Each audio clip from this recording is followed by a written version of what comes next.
तो उपेंद्र कुशवाहा को लेकर अब सियासत तेज हो गई है और सबसे बड़ी बात यह है कि जेडीयू ने भी अब जवाबी हमला करना शुरू कर दिया है। ज्यादा जानकारी के लिए इस वक्त हमारे साथ पटना स्टूडियो से हमारे संवाददाता राजीव कमल जुड़े हुए हैं। राजीव, गौर करने वाली बात यह है कि अब तक उपेंद्र कुशवाहा हमला बोल रहे थे, अब लगता है जेडीयू ने भी अपनी तरफ से पहल कर दी है और उपेंद्र कुशवाहा को अपनी तरफ से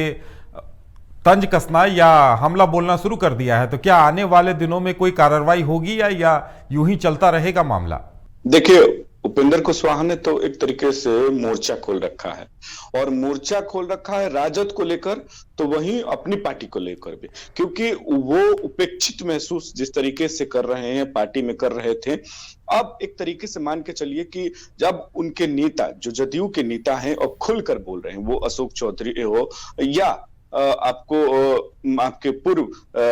मंत्री हो कला नीरज, वो भी एक तरीके से खुद खुलकर बोल रहे हैं और उनके नेता कह रहे हैं कि ये अप्रासंगिक है, कोई मतलब नहीं बनता। उपेंद्र कुशवाहा को एक संसदीय बोर्ड का अध्यक्ष बनाया गया और इस तरीके से सम्मान भी दिया गया, लेकिन अब वो एक अलग ही वे में चले गए हैं। अब क्या कह रहे हैं, किस डील के बारे में बात कर रहे हैं, वो उनसे पूछिए, हमसे मत पूछिए। अशोक चौधरी ने तो एक लाइन बढ़कर ये भी कह दिया कि इतना ही है, और प्रदेश अध्यक्ष का चुनाव तो एक तरीके से चुनाव होता है, राष्ट्रीय अध्यक्ष का भी चुनाव होता है, तो संसदीय बोर्ड का चुनाव कहां होता है?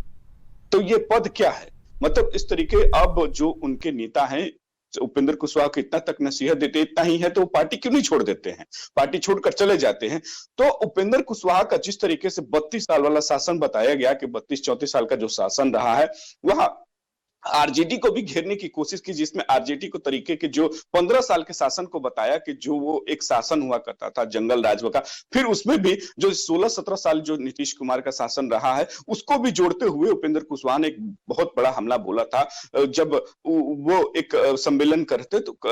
इससे पहले तो उन्होंने कहीं ना कहीं एक सरकार पर ही अपने सब प्रश्न खड़ा किया था। उस पर ये साफ कहा कि राजद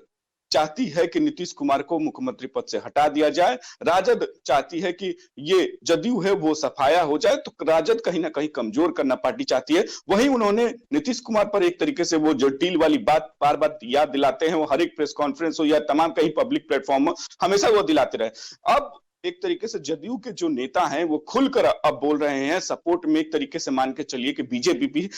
अब अंदर खाने ही सपोर्ट जो बातें में एक आ रहा है कि उपेंद्र कुशवाहा ठीक कह रहे हैं, वो एक मांग रहे हैं अपने हिस्से की बात। अगर हमेशा नीतीश कुमार हिस्से अपने हिस्से की मांग की है, जॉर्ज फर्नांडिस को जिस तरीके से पार्टी में अपना हिस्सा लेकर उनको हटा दिया गया, शरद यादव को उनको पार्टी से निकाल दिया गया, वो राष्ट्रीय अध्यक्ष थे, उनको हटाकर खुद राष्ट्रीय अध्यक्ष बन जाते हैं। तो कहीं ना कहीं जो अब उपेंद्र कुशवाहा का जो मामला है, वो अब सियासत रंग बहुत तेजी से, क्योंकि एक तरीके से विपक्ष में बीजेपी अब एक तरीके से उपेंद्र कुशवाहा को सपोर्ट खाने कर रही है, वहीं अब उन जदयू पार्टी में खुद उनके नेता अब एक तरीके से उपेंद्र कुशवाहा को चाहते हैं कि साइडलाइन कर देना, उपेंद्र कुशवाहा को हटा देना और साफ कह देना कि आप पद छोड़ दीजिए, हट जाइए, यहां से कोई मतलब नहीं बनता है, कोई इसका औचित्य नहीं है। लेकिन उपेंद्र कुशवाहा वही अपनी वो जो जिद वाली बात है कि हम बिना हिस्सा लिए नहीं छोड़ेंगे, तो इसको लेकर एक सियासत जो है ना बिहार में बहुत तेजी से चल रही है। बिल्कुल राजीव, बने रहिए हमारे साथ, लौटते हैं फिर से आपके पास।